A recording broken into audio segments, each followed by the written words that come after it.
الحمد لله رب العالمين الصلاة والسلام على رسوله الأمين وعلى آله وصحبه أجمعين. പ്രിയം നിറഞ്ഞ സഹോദരി സഹോദരന്മാരെ, അസ്സലാമു അലൈക്കും വറഹ്മത്തുള്ളാഹി വബറകാതുഹു. നമ്മുടെ ഈ ഒരുമിച്ച് കൂടൽ സ്വാലിഹായ ഒരു കർമ്മമായി സ്വീകരിക്കുമാറാവട്ടെ.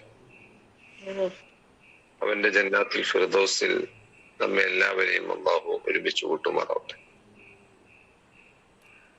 പരിശുദ്ധ റമദാൻ ഒരാഴ്ച പിന്നിട്ടിരിക്കുകയാണ്. വളരെ പെട്ടെന്നാണ് ദിവസങ്ങൾ കടന്നു പോകുന്നത്. പരിശുദ്ധ റമദാനില് നമ്മൾ കുറെ പ്രത്യേകമായ കാര്യങ്ങൾ ചെയ്യുന്നുണ്ട്. സല്ലല്ലാഹു അലൈഹി വസല്ലമ പറഞ്ഞതുപോലെ റമദാൻ അല്ലാത്ത ദിവസം, നോമ്പില്ലാത്ത ദിവസവും നോമ്പുള്ള ദിവസവും ഒരുപോലെ ആകാൻ പാടില്ല. അതുകൊണ്ട് തന്നെ റമദാന് വേണ്ടി, നോമ്പിന് വേണ്ടി നമ്മൾ പ്രത്യേകമായി പല കാര്യങ്ങളും ചെയ്യും. അതിൽ ഏറ്റവും പ്രധാനപ്പെട്ടത് പരിശുദ്ധ ഖുർആനോടുള്ള നമ്മുടെ പ്രത്യേകമായ ശ്രദ്ധയാണ്. പരിശുദ്ധ ഖുർആനിന്റെ മാസമാണ് ഷഹ്റു റമദാൻ അല്ലദീ ഉൻസില ഫീഹിൽ ഖുർആൻ. അതുകൊണ്ട് തന്നെ പരിശുദ്ധ ഖുർആനോട് പ്രത്യേകമായ ചില കാര്യങ്ങൾ, ഖുർആന്റെ വാർഷികം എന്ന അർത്ഥത്തിൽ വാർഷികം ഉണ്ടാകുന്ന സമയത്ത് അത് സ്ഥാപനമാവട്ടെ മറ്റു കാര്യങ്ങളാവട്ടെ അതിനോട് പ്രത്യേക ശ്രദ്ധയുണ്ടാവും. അതുപോലെ തന്നെ പരിശുദ്ധ ഖുർആനോട് അതിന്റെ സമീപനത്തിൽ പുതിയ അല്ലെങ്കിൽ പ്രത്യേകമായ ശ്രദ്ധകൾ ഉണ്ടാവേണ്ട ഒരു സമയം കൂടിയാണിത്. പരിശുദ്ധ ഖുർആന്റെ ശ്രദ്ധ എന്ന് പറയുമ്പോൾ, പരിശുദ്ധ ഖുർആൻ അല്ലാഹു സുബ്ഹാനഹു വ തആല നമ്മുടെ ഗൈഡ് ആയിക്കൊണ്ട്, നമ്മുടെ വഴികാട്ടി ആയിക്കൊണ്ട് നമുക്ക് നൽകിയതാണ്. അതുകൊണ്ട് തന്നെ ആ ഗൈഡിനെ കുറിച്ച് പഠിക്കുക എന്നുള്ളതാണ്, അത് നമ്മുടെ ജീവിതത്തിൽ മാറ്റം വരുത്തുക എന്നുള്ളത് തന്നെയാണ് പരിശുദ്ധ ഖുർആനോടുള്ള നമ്മുടെ സമീപനത്തിൽ നമ്മൾ ശ്രദ്ധിക്കേണ്ട ഏറ്റവും വലിയ കാര്യം. നമ്മൾ ഖുർആന്റെ ചരിത്രം പറയുമ്പോൾ അത് ലോകത്തെ തന്നെ മാറ്റി, ചില സമൂഹങ്ങളെ മാറ്റി, ചില വ്യക്തികളെ മാറ്റിയെടുത്തു എന്നൊക്കെ നമ്മൾ പറയാറുണ്ട്. അതിന് ഏറ്റവും വലിയ ഉദാഹരണം നബി സല്ലല്ലാഹു അലൈഹി വസല്ലമയുടെ കാലത്തുണ്ടായിരുന്ന അറബികൾ തന്നെയാണ്. അറബികൾ തനി കാട്ടറബികളായിരുന്നു. അവർ ലോകത്ത് പ്രത്യേകിച്ച് വലിയ ശ്രദ്ധ കേന്ദ്രീകരിക്കാത്ത ഒരു സമൂഹമായിരുന്നു. എന്നാൽ ഖുർആൻ ലഭിച്ചതോടുകൂടെ അവർ ലോകത്തിന്റെ ശ്രദ്ധയിൽപ്പെടുകയും ലോകത്തിന്റെ വലിയൊരു ഭാഗത്തെ തന്നെ നയിക്കാൻ പറ്റുന്ന രൂപത്തിലേക്ക് ആ സമൂഹം മാറുകയും ചെയ്തു. ജാഫർ ബിൻ അബി ത്വാലിബ് റളിയല്ലാഹു അൻഹു നജ്ജാശിയുടെ, നമ്മൾ മക്കയിൽ നിന്ന് പേടിച്ചോടി ഹിജറ പോയി നജ്ജാശിയുടെ മുമ്പിലെത്തിയിട്ട് ഒരു പ്രസംഗം നടത്തുന്നത്, അതിൽ അദ്ദേഹം പ്രത്യേകമായി പറയുന്ന കാര്യം, ഞങ്ങള് ഖുർആൻ വന്നതോടുകൂടെ, നബി ഞങ്ങളിലേക്ക്, ഇസ്ലാം ഞങ്ങൾക്ക് ലഭിച്ചതോടുകൂടെ ഞങ്ങളാകെ മാറി എന്നാണ്. ഞങ്ങൾ ശവന്തീനികളായിരുന്നു, പരസ്പരം തല്ലുകൂടുന്നവരായിരുന്നു, യുദ്ധം ചെയ്യുന്നവരായിരുന്നു എന്ന് തുടങ്ങിയിട്ട് അവർ ചെയ്യുന്ന കാര്യങ്ങളൊക്കെ എങ്ങനെ എടുത്തു പറഞ്ഞിട്ട് അതിൽ നിന്നൊക്കെ ഞങ്ങളെ മാറ്റിയെടുക്കാൻ ഇസ്ലാമിനെ അല്ലെങ്കിൽ ഖുർആനിന് സാധിച്ചു എന്ന് അദ്ദേഹം പറയുന്നുണ്ട്. ചില വ്യക്തികളെ കുറിച്ച് ചരിത്രത്തിൽ കാണാം. ഉമർ റളിയല്ലാഹു അൻഹു അതിൽ ഏറ്റവും വലിയ ഉദാഹരണമാണ്. ഉമർ റളിയല്ലാഹു അൻഹു, അദ്ദേഹത്തെ എല്ലാവർക്കും പേടിയായിരുന്നു, ഒരു പ്രത്യേക വ്യക്തിത്വമായിരുന്നു അദ്ദേഹം. ഇങ്ങനെ ആലോചിച്ച് നോക്കിയപ്പോ മക്കയില് വലിയ കുഴപ്പങ്ങൾ ഉണ്ടാവുന്നു. കുറെ ആളുകൾക്ക് അടികുത്തും, പീഡിപ്പിക്കപ്പെടുന്നു, ആട്ടിയോടിക്കപ്പെടുന്നു. അങ്ങനെ ആലോചിക്കുന്ന സമയത്ത് ഇതിനൊക്കെ കാരണം ആലോചിച്ചപ്പോൾ ഉമർ അള്ളാഹുവിന് കിട്ടിയത് മുഹമ്മദാണ് ഇതിനൊക്കെ കാരണം, മുഹമ്മദിന്റെ പുതിയ മതമാണ്.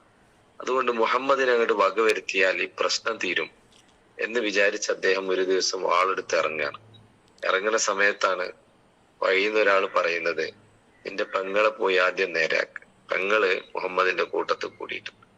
അങ്ങനെ നേരെ പെങ്ങളെ ഫാത്തിമയുടെ വീട്ടിലേക്ക്, ഫാത്തിമ ബിൻത്ത് ഖത്താബിന്റെ വീട്ടിലേക്ക് ഉമർ അള്ളാഹുവിന് ചെല്ലുന്ന സമയത്ത് അവിടെ ഖുർആൻ ഓതുന്നത് കേട്ടു, എന്തോ ഒരു ശബ്ദം കേട്ടു.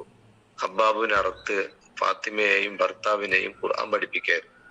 അപ്പോ വാതിൽ തുറന്ന് ചെല്ലുന്ന സമയത്ത് ഉമർ ചോദിക്കുന്നത്, നിങ്ങൾ എന്താ ഓതിയത്? അവര് പറയുന്നത്, ഞങ്ങൾ വർത്താനം പറഞ്ഞിരിക്കുക, ഞങ്ങളൊന്നും ഓതിയിട്ടൊന്നുമില്ല. അല്ല, നിങ്ങൾ എന്തോ വായിച്ചിട്ടുണ്ട്, അതെനിക്ക് വായിച്ചു തരണം. അങ്ങനെ അവര് ആ ഖുർആൻ വായിച്ചു കൊടുക്കുകയാണ്. എന്ന് തുടങ്ങിയിട്ടുള്ള സൂറത്ത് താഹയിലെ ആദ്യത്തെ ഭാഗമാണ്. ഇത് കേട്ടതോടുകൂടെ ഉമർ അള്ളാഹു അൻഹു അലിഞ്ഞില്ലാതാവുകയാണ്. അതുവരെയും വലിയ മലയായിരുന്നു. ലൗ അൻസൽന അതൽ ഖുർആൻ അലാ ജബലിൻ ലറഅയ്തഹു ഖാശിഅൻ മുതസദ്ദിഅൻ എന്ന് ഖുർആൻ പറഞ്ഞത്, ഒരു വലിയ മലയിൽ ഖുർആൻ ഇറങ്ങിയാൽ പോലും ആ മല പേടിച്ച് വിറച്ച് തകർന്ന് അലിഞ്ഞില്ലാതെയാകും എന്ന് പിന്നെ ഖുർആൻ ഒരിടത്ത് പറയുന്നുണ്ട്. അതുപോലെ ആ കടുത്ത ഹൃദയം പോലും അലിഞ്ഞ് ഇല്ലാണ്ടെയായി. അങ്ങനെ അള്ളാഹുവിന്റെ ഖുർആനിന്റെ ആയത്തുകളിലേക്ക് ഉമർ അള്ളാഹുവിന് വരികയാണ്. ആ ഉമർ അള്ളാഹുവിനു അതിന് മുമ്പുണ്ടായിരുന്ന ഉമറല്ല പിന്നുണ്ടായിരുന്നു. നബിയുടെ അടുത്തേക്ക് ചെന്ന് ഇസ്ലാം സ്വീകരിക്കുന്നുണ്ട്. പിന്നെ ഉമർ മറ്റൊരു ഉമറാണ്. ആ ഖുർആൻ ഉമറിനെ, ഉമർ റളിയല്ലാഹു അൻഹുവിനെ മാറ്റിയെടുക്കുകയാണ്. വംതാസുൽ യൗമ അയ്യുഹൽ മുജ്രിമൂൻ എന്ന് യാസീൻ ഓതുന്ന ഒരു സമയത്ത് നമസ്കാരത്തിലാണ് അദ്ദേഹം തളർന്ന് ബോധരഹിതനായി വീഴുന്നു. അപ്പോ സഹാബികൾ ചോദിക്കാണ്, എന്തു പറ്റി?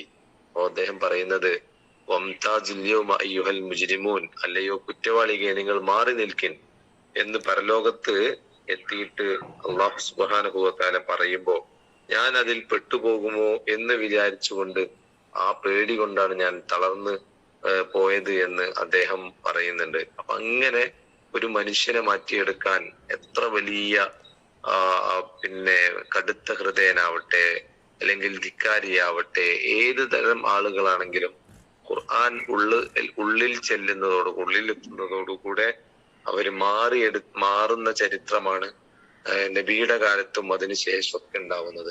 ഞാൻ പറയുന്നത്, ഇങ്ങനെ ചരിത്രങ്ങളൊക്കെ നമുക്ക് പറയണ്ടാവും. ഈ ഖുർആൻ നമ്മൾ ജനിച്ചത് മുതലേ നമ്മുടെ കൂടെയുണ്ട്. നമ്മുടെ വീട്ടിലൊക്കെ എമ്പാടും മുസ്ഹഫുകളുണ്ട്.